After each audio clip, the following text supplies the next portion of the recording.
graphic, isn't it?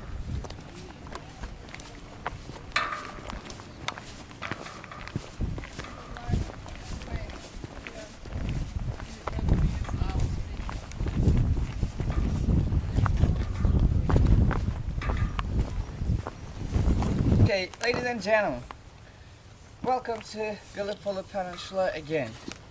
Firstly, Gaba is the town where we met each other at this noon, and we drove that way. Now we are here. Gaba Tepe means soft ridge. This is agency in your left, and there is one big hill called Kılıçbayır Hill, main objective of Anzac. In your right, the highest point, red flag on the top. It will be our last stop. On the middle you can see one white memorial and one pine tree. It's Long Pine Memorial and Cemetery. It's somewhere over here. So our tour will be around here, around these areas, nearly 10-11 different stops you will see in the tour today. Okay. First is something about the city Çanakkale. Across Eceabat, city Çanakkale is one of the 81 provinces of Turkey. It's getting its name from a castle. There's a castle in Çanakkale. It's shaped like a bowl. Inside you drink soup. Çanak means the bowl, kale means castle. Bowl, castle, Çanakkale. Opposite another castle standing on the European side, here on the narrow side of Dardanelles. It's named Kılıçbayır Castle. Kilit means key, Bahir means sea, key of sea castle. Both of these castles built there in 1462 by Fatih Sultan Mehmed. He was the conqueror of Istanbul. When he conquered Istanbul in 1453, he ordered his commanders to build these castles by saying, if we want to work here in Istanbul, we have to work here in Gallipoli, because famous waterway, the Dardanelles. All around 62 kilometers long. Narrow side 1.2 kilometers, widest part nearly 10 kilometers. Okay, as I told you, in order to understand the importance of this area during the Great War, we need to go background of the war. As all you know, in 1914, there was a growing tension between Austria and Serbia. And almost everybody was expecting that such a big war will start one day. But when or where, exactly no one knows. But all the big states prepared themselves for the war. They were looking for a new Helen to start this war. At that time, who was the Helen of Great War? That's true, Archduke Franz Ferdinand. When he was assassinated by a Serbish in Bosnia on 28th of June 1914, war started. 1 month later, Austria declared war to Serbia on 28th of July 1914. At that time, Austria was on the side of Germany. Serbia was on the side of Russia. Russia allied with France and British Empire. At the beginning of this war, big Ottoman Empire, where Turkish people living before Turkish Republic chose to be neutral because of bad conditions. The conditions were really bad for Ottomans because in 1911 they fought with Italians on Trablusgarp War for the rich petrol sources, lost the war. 1912 they fought with Balkan countries, Bulgaria, Serbia and Greece, lost the first Balkan War. 1913, second Balkan War started, second time lost. While they were losing these wars, they were losing their soldiers, lands, and of course money. Yes, once upon a time they were controlling 3 big continents of the world. But nowadays, the name of Ottoman Empire was the sick man of Europe. So they chose to be neutral at first. But Ottoman Sultan wanted to do something to protect his country from such a big war. So he ordered 2 big battleships from British Empire, and many of these ships paid already. Economic conditions were so bad, many of these ships collected from public. Almost everybody gave some money to purchase these ships. At that time, while majority of Ottomans tried to be neutral, there was a small group. Their names were the Young Turks, and their leader was Enver Pasha. Pasha means general, and he was the second man after Sultan. They all trained in Germany, knowing the German technology and support the ideas that we should enter this war on the side of Germany. If we do that, we can get our land back, which we lost during the Balkan Wars. So, Enver Pasha supporting these ideas, but Ottoman government was trying to be away from these wars. But however, Enver Pasha and his group signed an agreement with Germany in 2nd of August 1914. Just 2 days later, on the 4th of August 1914, British Empire said that we won't give you the 2 battleships which you paid already. Ottomans asked why. We paid for them, waiting for them. But they said, if we give you these ships, you can use them against us. So we are keeping them till the war finished. But they are still keeping them. I think the war finished 95 years ago. Anyway, after that, Ottoman Empire got angry with the world and they closed the door of Dardanelles to all ships, all battleships. The traffic stopped on the Dardanelles on the 4th of August 1914 for a couple of days. Actually, at that time, almost all the big states around the Ottoman Empire wanted to enter this war. Some of them against them, some of them with them because of geographic positions. For example, Germany, because they declared a war to Russia. To go Russia, Germany had to use Ottoman seas, Ottoman land, Ottoman straits, and Ottoman soldiers. Ottoman soldiers were nearly all of them were Muslim. The chief of Muslim is Ottoman Sultan. When he called Muslims for fighting, all the Muslims must help Islamic rule the jihad, like Pope. So, if you're friend with Muslims, they can fight for you. Germany wants to control these powers. When they heard about that, British Empire kept 2 Ottoman ships, it became a big chance for the Germans. They immediately sent 2 German battleships to Turkey. Just 6 days later, on the 10th of August 1914, these 2 German battleships, Gaba and Breslau, came to the door of Dardanelles. Normally, no traffic in the Dardanelles, but seeing the 2 German flag battleships, Ottomans let them to go inside, and they passed the Dardanelles. But Ottomans couldn't notice that these German ships, Gaba and Breslau, while they are coming Turkey over Mediterranean Sea, they deliberately bombarded the British Navy. Now these ships were escaping from British Navy, and Ottomans took them in land. After that, Ottoman Empire's neutrality was in question. And Allied asked them, how can you dare to take these ships? You're supposed to be neutral. But Ottoman said, we purchased these ships from Germany instead of 2 ships which you did not give us. It was a big lie. But name of these German ships changed as Yavuz Midilli. They put them Turkish names and Turkish flags. They easily reached Istanbul and joined Ottoman Empire's navy. 6 days ago, on the 4th of August 1914, when British Empire said that we won't give you the ships, it became a really big bad command for the British people in Turkey because public paid the ships. But instead of these ships, when Germany sent them 2 free ships, everybody started to love Germans. But it was the beginning of Germany's big plan. To show sympathy to the Germans, German naval commander Amiral Suchin became the naval commander of Ottoman Navy. Nearly 6 weeks later, on 28th of September 1914, these 2 German battleships, or new Ottoman battleships, went to Black Sea for training under the command of Amiral Suchin. But when these ships went there, they bombarded Sevastopol, Novorossiysk, and Odessa harbors in Russia. All the crew and the captain were German, no doubt. Amiral Suchin was commanding them. But the flags and the uniform of the soldiers were Turkish. Seeing that, 2 Turkish flag battleships bombing Russian coast, they thought Ottoman Empire declared war to Russia. But Ottoman government trying to understand what's been happening there, they sent the ships for training. But no one would believe them. After that, even Ottoman Empire automatically entered the war.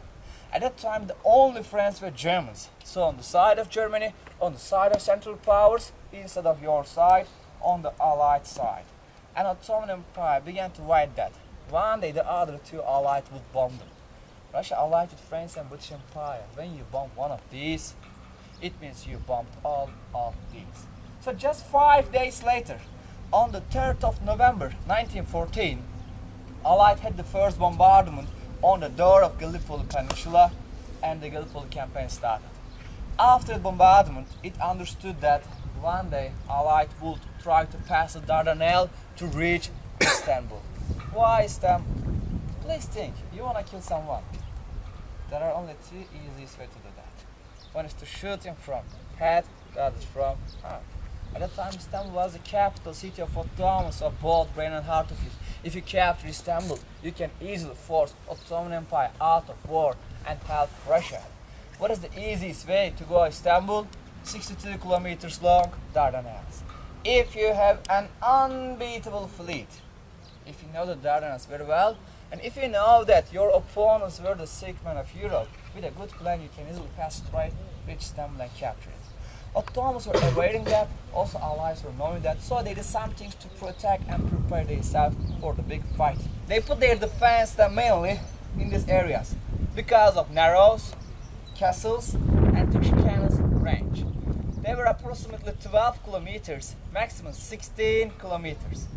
But Allied cannons range were approximately 16, maximum 18, 19 kilometers. It means in somewhere 5-6 kilometer distance is a great distance in the war. In the battle, sometimes only 3 centimeters can change the fate of war. For example, please remember, during the Second World War, when the German troops came to Russia, they couldn't go forward. Do you know why? Because, sorry? Not snow. Because, sorry? Too much vodka. No, not the reason. The reason was German railways 3 centimeters thicker than Russian railways.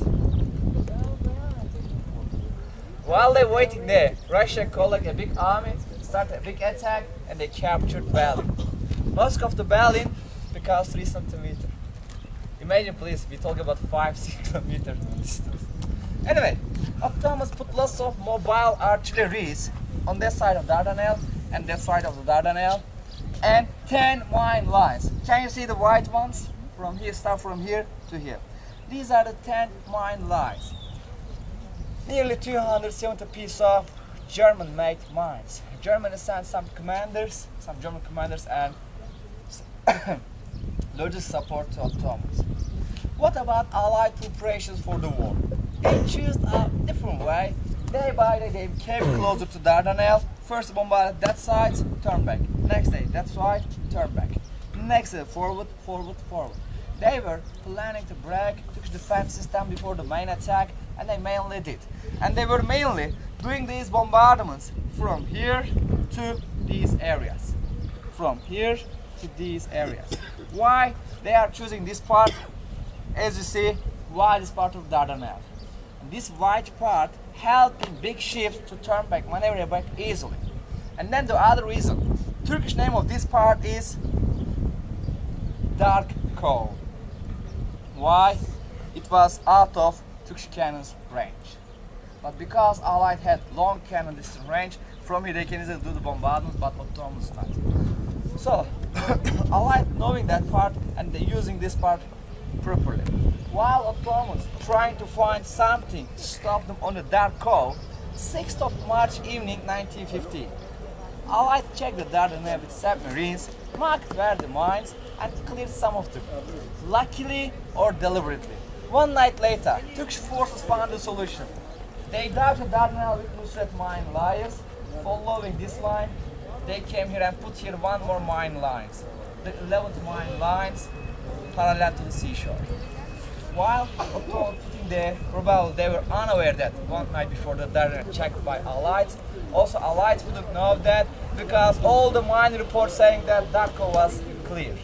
By trusting that report, Allied had the big attack 10 days later, on the 18th of March 1915 day.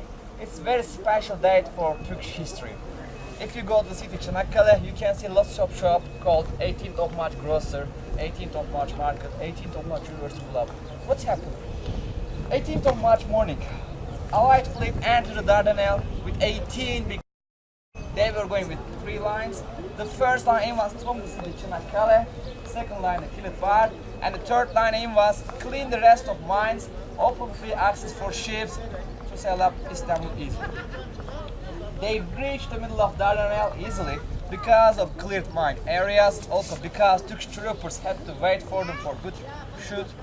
But when they got here, Irresistible was shot by a Turkish mobile artillery, very bad damage, lost the control because of the currency. Came to Darko, hit one of the Turkish mines and sank there in 2 minutes with its 600 crew. Second ship was Buve over here. It was shot by another Turkish mobile artillery, very bad damage, wanted to go back. From where they were turning back, from Darko, when it was trying to turn, hit another mine and sank there. Last one was Ocean. Ocean was one of the most powerful ship of Allied fleet. When it wants to take the other 2 battleship position, it was shot by a Turkish national hero. His name was Corporal Seyit.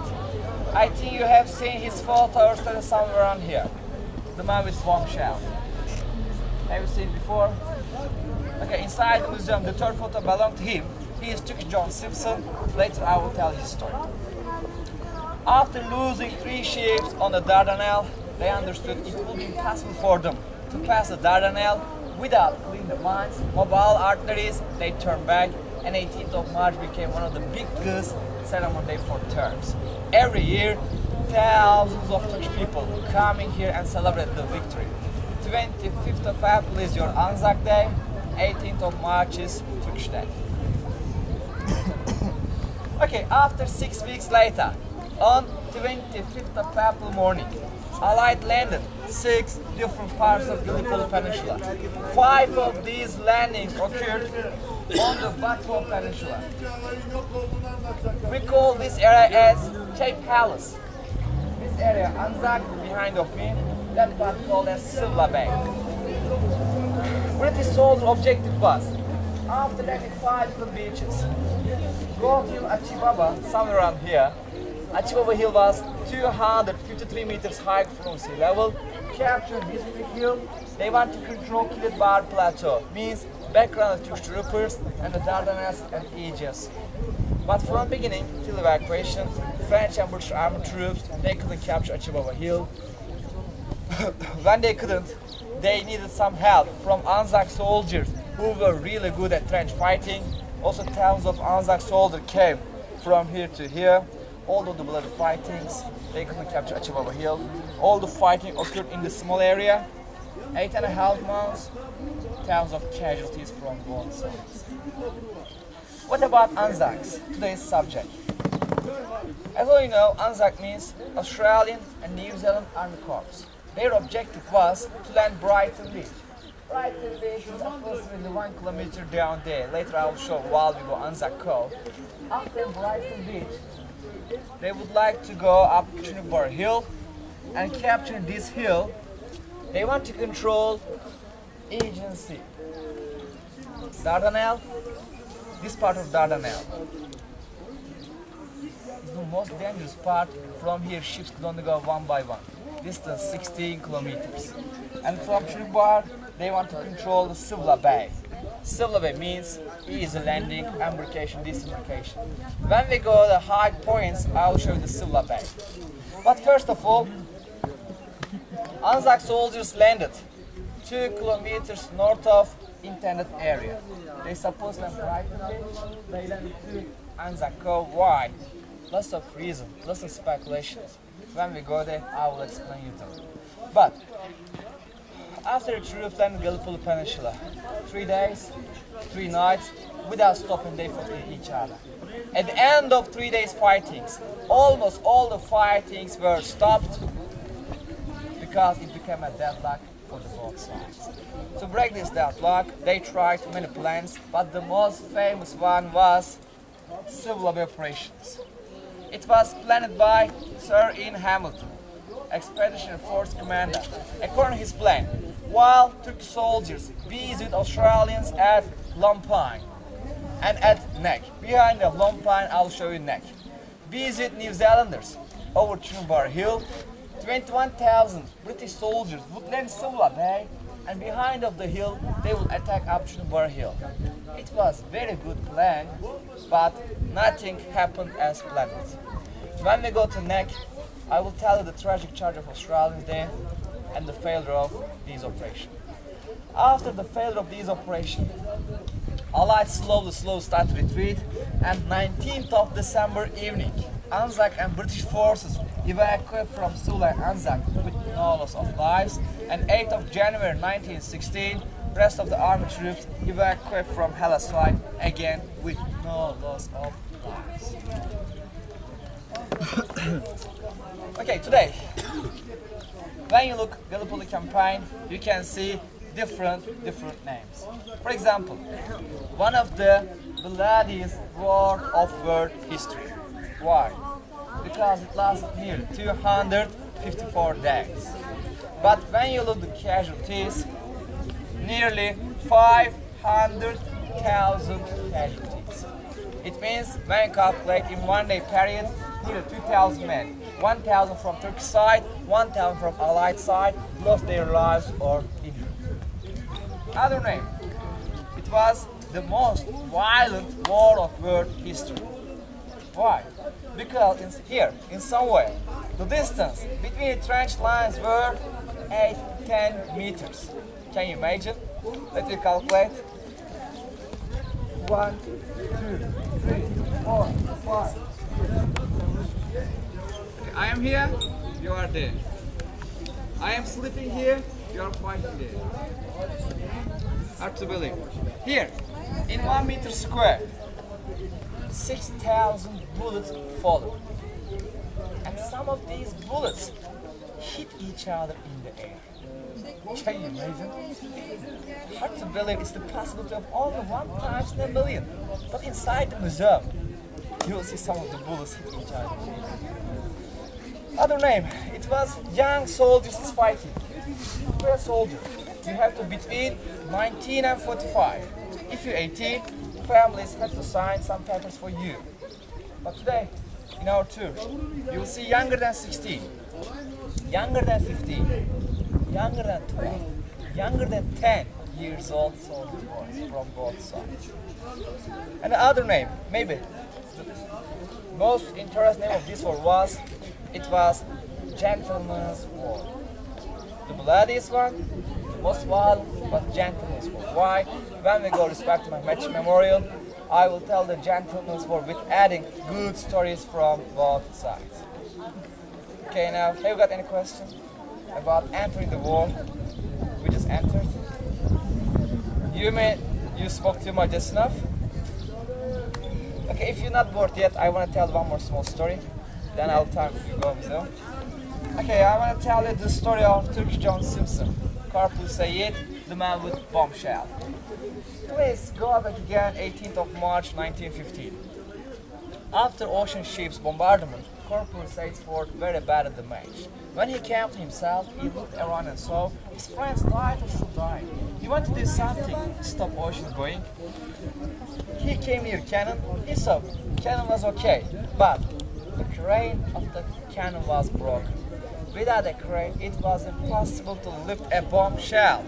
Why? Because they were nearly 275 kilograms. Boys, could you lift it together? Maybe. But he managed to lift one of these by himself. He lifted and climbed up 5 steps with the bombshell, put the cannon fire to manage the ocean.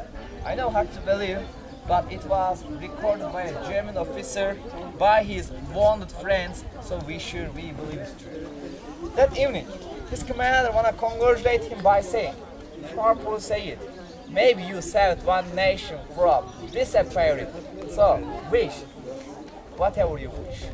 He said, no, nothing, but his commander insisted, I am ordering you to wish. You know, in the army, when your officer wants you to do something, you have to do. If not, punishment comes. He knew that. When the third time his commander insisted, he said, okay, sir, I want one more bread for my dinner. Yes, we Turks fell in love with bread. But it's not about this love, the lowest thing. Anyway, dinner time, celebration time, everybody has one, he has two, but he couldn't eat the second one while friend eating one. Yeah, back commander. Later on, the Sultan of Ottoman Empire heard about him, told him, want him to lift a bombshell again. Once more. All the photographers were ready. He said, okay, I will try. He tried. Couldn't. Then he said, now I can't lift it. But if I see ocean ship in the Dardanelles again, I will lift it. Then they made empty the bombshell. He left the empty one. Photographs took photo. So when you enter the museum, the third photo belonged to him. Photo is original, but the bombshell is not. But the empty one was also 156 kilograms. Again, hard to lift, but he lived. Okay, after war finished, he didn't accept any salary from his nation. He went to his village near 2 hours east of Çanakkale, and he was working in a forest. He was cutting the wood and selling them in the city. In 1939, it was a rainy day. He was turned back home from his job. It was raining heavily. He got wet and ill and died because of dysentery. After he died, his name given to his village, Corporal Says village, 3 hours east of Çanakkale. He is Turkish John Simpson. Okay, now if you're ready, you can go and visit museum. I will give you 30 minutes, so at 2:20, please have this on the bus. Dağlar tanısın. Ey Türklerin tanrısı, öten kuşun, gezen ve meleğe koyunun, secde eden yeşil ekim yolların, şu heybetli dağların halidir. Sen bütün bunları Türklere verdin, beni Türklerde bırak. Çünkü bu güzel topraklar seni ulu tanıyan ve tacısı eden Türklere bahsediyor. Ey benim ya Rabbim, şu kahraman askerlerin bütün dilekleri, ismi celalini, İngilizce Anne, şuraya çıkıp yemin olduğuna bir bakacağım. bütün mahveder. Artık benden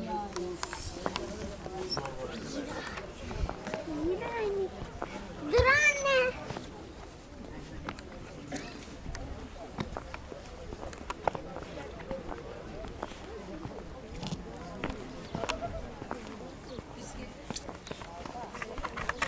Benim yanıma geldi annem reklam değil mi? Ben de Kanada geldim. Beni bulamayın dedim. Bakar mısınız?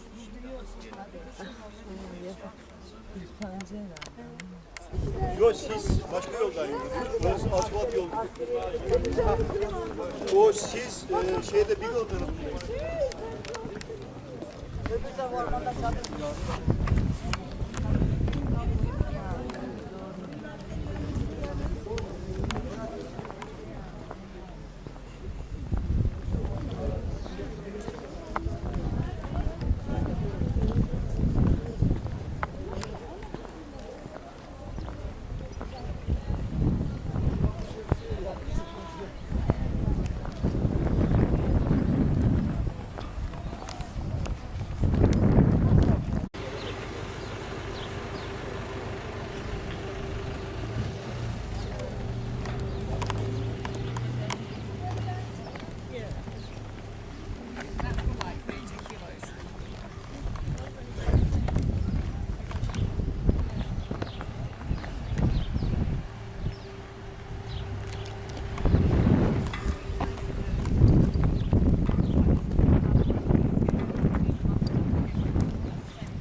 Okay.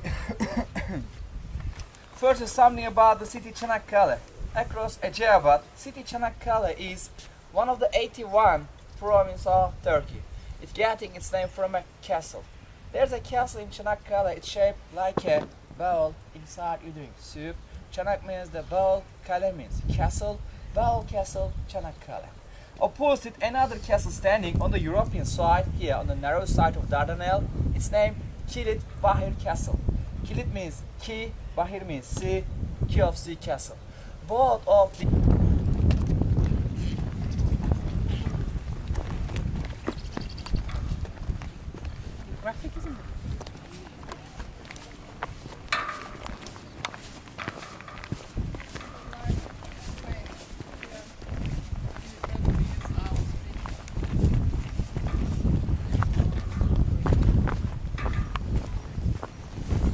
Okay, ladies and gentlemen, welcome to Gallipoli Peninsula again. Firstly, Eceabat is the town where we met each other at this noon, and we drove that way. Now we are here. Gaba Tepe means soft ridge. This is Aegean Sea in your left, and there is one big hill called Kılıçbayır Hill, main objective of Anzac. In your right, the highest point, red flag on the top. It will be our last stop. On the middle you can see one white memorial and one pine tree. It's Long Pine Memorial and Cemetery. It's somewhere over here. So our tour will be around here, around these areas, nearly 10-11 different stuff. These castles built there in 1462 by Fatih Sultan Mehmed. He was the conqueror of Istanbul. When he conquered Istanbul in 1453, he ordered his commanders to build these castles by saying, if we want to work here in Istanbul, we have to work here in Gallipoli, because famous waterway, the Dardanelles. All around 62 kilometers long. Narrow side 1.2 kilometers, widest part nearly 10 kilometers. Okay, as I told you, in order to understand the importance